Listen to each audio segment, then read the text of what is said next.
Bem-vindo a mais um vídeo do canal. Essa semana eu li o livro Casais Inteligentes Enriquecem Juntos, do Gustavo Cerbasi, e vim compartilhar com vocês. Algumas dicas eu já estava fazendo, e outras vou começar a colocar em prática. Quem vive um casamento sabe os desafios que é para conseguir balancear e compartilhar todas as áreas da vida juntos.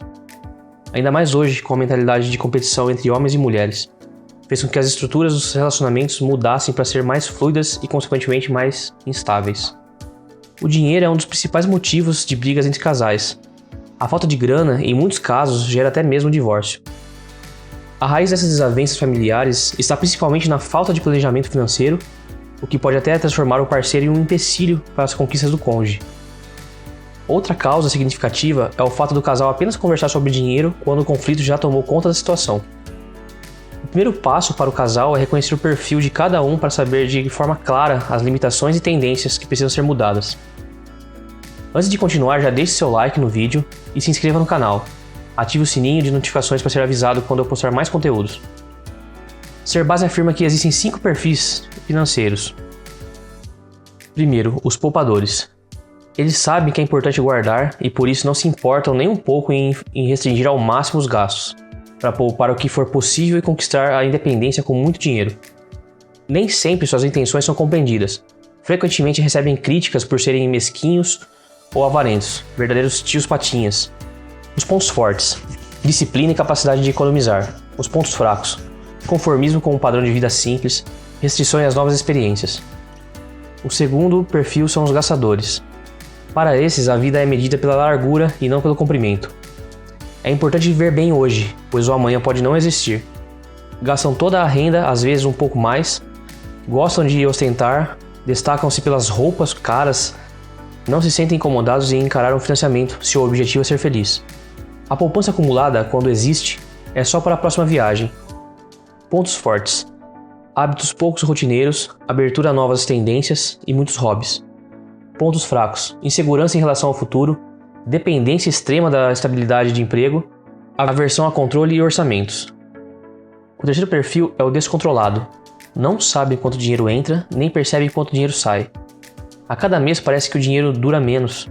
Estão sempre cortando gastos, mas nunca é suficiente. Usam com frequência o cheque especial ou pagam conta no cartão de crédito apenas parcialmente, por falta de fundos. Em casa não há a menor chance de sentarem e organizar as suas contas. Os pontos fortes: é possível identificar algum? Pontos fracos: indisciplina, propensão a conflitos, pagamentos desnecessários de juros e desorientação. O quarto perfil é o desligado. Gastam menos do que ganham, mas não sabem exatamente quanto. Poupam o que sobra, quando sobra. Viajam ou trocam de carro quando atingem um valor mais alto nos investimentos. Se não tem dinheiro na conta, parcelam a compra. Quando os extratos do banco chegam, vão para a gaveta sem ao menos ser abertos. A fatura do cartão de crédito é uma surpresa todo mês. Sempre acham que ainda é cedo para se pensar em aposentadoria. Pontos fortes: folgas financeiras e espaço para reduzir gastos, se necessário. Pontos fracos: incapacidade de estipular e atingir objetivos, resistência a planos que exijam disciplina. O quinto e último perfil são os financistas. São rigorosos com o controle de gastos, com o propósito de economizar. Nem sempre o objetivo é poupar. Às vezes pretendem acumular para poder comprar mais pagando menos. Elaboram planilhas, andam com calculadoras e listas de compras nos supermercados e shoppings, fazem estatísticas e projeções com quantidades e frequências impressionantes. Entendem de investimentos, juros e inflação, e são procurados por amigos e parentes para orientações. Pontos fortes: facilidade de desenvolver planos e colocá-los em prática. Seleção crítica de investimentos, capacidade de empregar melhor o dinheiro.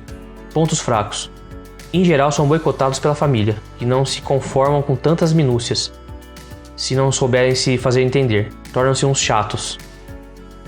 Embora alguns perfis se relacionem melhor entre si e tornem mais provável um futuro financeiro feliz para o casal, em essência os problemas com o dinheiro decorrem de escolhas pessoais e falta de planejamento.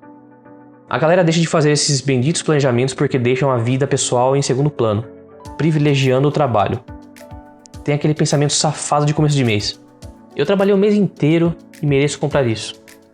O dinheiro é sedutor. Também planejaram uma tarefa chata. Porém, mais chato ainda é ter brigas intermináveis por falta de grana e mau planejamento. Para escapar dessas armadilhas, é fundamental ter objetivo para o dinheiro poupado e planejar os gastos para manter o padrão de vida com segurança. O ideal é começar a ter clareza sobre o dinheiro desde a juventude. Afinal, nessa fase, a pessoa não tem compromissos regulares com seus relacionamentos ou seu dinheiro, principalmente se mora com os pais.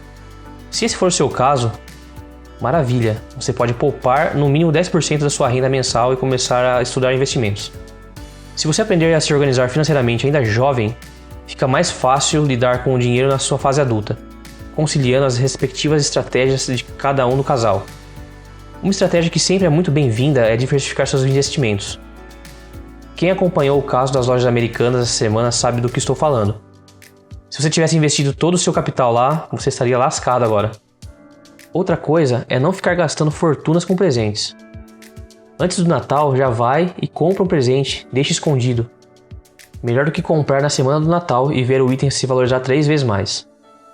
Quanto mais cedo vocês começarem a planejar, melhor, pois isso previne aquele choque psicológico quando você vê os gastos dos casamentos, os custos com matrimônio, montagem de casa, que muitas vezes não correspondem às expectativas fantasiosas do casal. A opção por um padrão acima das posses de ambos pode inviabilizar os investimentos. O resultado costuma ser desastroso, levando as contas para o vermelho antes de que se imagina. Nós brasileiros preferimos comprar e garantir um imóvel ao longo da vida. Entretanto, isso era bom apenas quando a inflação era elevada e o mercado não oferecia boas alternativas de investimento. Atualmente, a compra de uma casa é desvantajoso se a moradia não puder ser rapidamente valorizada no mercado imobiliário, ou estiver sendo vendida abaixo do valor de mercado. Assim, se não for possível construir a casa própria, invista no aluguel para uma melhor economia e guarde cerca de 15% da sua renda mensal. Parece fácil, mas não é para muita gente, uma vez que isso exige muita disciplina. Só é possível administrar a renda familiar de forma saudável se forem estabelecidos planos e desejos comuns. Para isso, sugere-se que as contas bancárias separadas sejam fundidas, assim como os cartões de crédito. Nem sempre isso é possível. No entanto, a concentração de recursos possibilita ao casal conseguir melhores investimentos, créditos, flexibilidade para pagar impostos. Mas mesmo que as contas fiquem separadas, o que deve ser unido é o planejamento financeiro. Antes de tudo, para enriquecer, você precisa primeiro aprender a gastar. Isso significa que pode-se ter um padrão de vida legal sem muito dinheiro. Ao mesmo tempo, existem pessoas ricas com experiências financeiras e emocionais instáveis. Os pontos fundamentais de um planejamento financeiro adequado são: primeiro, controle gastos. Você tem que achar um jeito de fazer o seu dinheiro sobrar no final do mês. Geralmente isso ocorre controlando os pequenos gastos e com uma grande disciplina de casal para identificar quais as despesas estão levando o dinheiro para o ralo. Eu sei que você gasta dinheiro com aquele iFood maroto nos fins de semana, ou mesmo aquele churrasquinho semanal com os amigos. O negócio aqui não é se privar de tudo, mas diminuir um pouco esses gastos para garantir um futuro tranquilo. Segundo, estabelecimento de metas. O casal precisa saber onde quer chegar e deve estabelecer metas para a redução de gastos em geral. Estabeleça metas de curto, médio e longo prazo.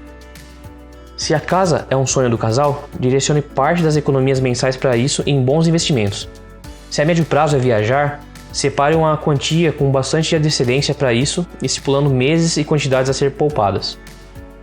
Terceiro, disciplina de investimentos.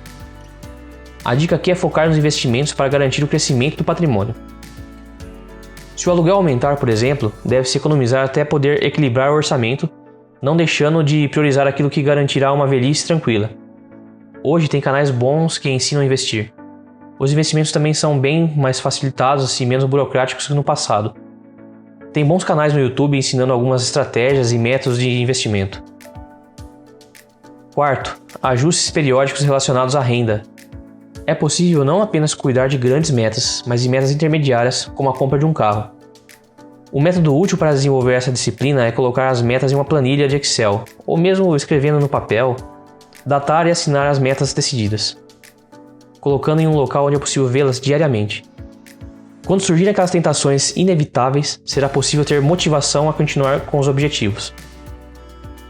Quinto, administração frequente. Realize investimentos constantes, de maneiras a garantir um futuro mais próspero e não ficar refém das coisas externas.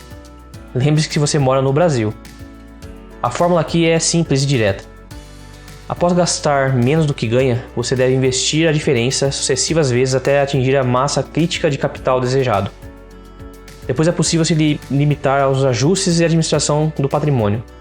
Isso parece fácil, mas não é. Esse processo demora anos e até décadas. É necessário muita disciplina, mas é totalmente possível. Temos casos reais no Brasil e várias pessoas já saíram do zero e com trabalho, disciplina de investimentos ficaram ricas. Não há investimentos bons para quem está endividado. Se for esse o seu caso, seu foco então é quitar tudo antes de pensar em poupar ou investir. Aqui é contingência. Poupe a água, substitua o carro pelo ônibus, os chuveiros elétricos por aquecedores, opte por um plano telefônico mais barato, realize compras semanais ao invés de mensais, troque a academia por uma caminhada. Faça isso até sair do vermelho e reequilibrar o orçamento. A chegada dos filhos. Se o casal ainda não iniciou o seu planejamento financeiro, com a chegada dos filhos, isso passa a ser prioridade. Os filhos chegam e trazem com eles alegrias, mas também muitos gastos. Após algum tempo, a preocupação do casal se estende para o futuro da criança, que pode ser alcançado ao abrir uma poupança para a faculdade dela. Quanto mais cedo essa decisão for tomada, menos impactos haverá no orçamento. À medida que os filhos crescem, é extremamente importante já ir falando e ensinando sobre finanças para que eles desde cedo já sejam conscientes com os gastos. Não podemos negligenciar que vivemos em uma sociedade consumista e que nossas crianças são ensinadas a consumir e é seu dever como pai e mãe ensinar a maneira correta e saudável de comprar. Use brinquedos como Banco Imobiliário, Megalópole, aqueles que simulam compras de supermercado mesmo, para introduzir esses ensinamentos de forma agradável. Se você quer chegar lá na frente com uma estabilidade financeira e um padrão de vida bom e estável, comece a se preparar agora. É claro que no meio do caminho podem surgir imprevistos e, por isso, é aconselhável que a família tenha reservas de emergência. Os especialistas em finanças costumam aconselhar as pessoas a pouparem 10, 15 ou 20% de suas rendas mensais. Mas cada pessoa possui sua própria realidade e poupar 20% pode ser algo distante para você. Então não fique preso a regras pré-estabelecidas. Mas isso não pode ser uma desculpa para não investir.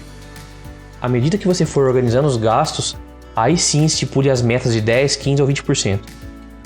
O importante aqui é sempre lembrar de se pagar primeiro. Não é preciso abrir mão do hoje para viver o amanhã. É possível fazer os dois, porém com planejamento e disciplina. Não seja imprudente de ficar gastando tudo sem uma estratégia, pois você não será novo para sempre e sua vitalidade vai aos poucos indo embora. Por isso é importante fazer provisões para o futuro e ter uma velhice tranquila. Se você começou essa jornada cedo na vida, saiba que se persistir, logo colherá os frutos. Esse vídeo foi feito com foco na finança do casal. Mas pondo essas coisas em prática, vocês vão perceber que outras partes do relacionamento serão edificadas com o processo, como a união do casal. O passo de estabelecer metas juntos torna claro o objetivo de aperfeiçoamento de ambos no relacionamento. Eu espero muito que você tenha gostado. Se esse vídeo foi útil de alguma forma, curta e compartilhe o vídeo. Eu vou ficando por aqui, um forte abraço e até semana que vem.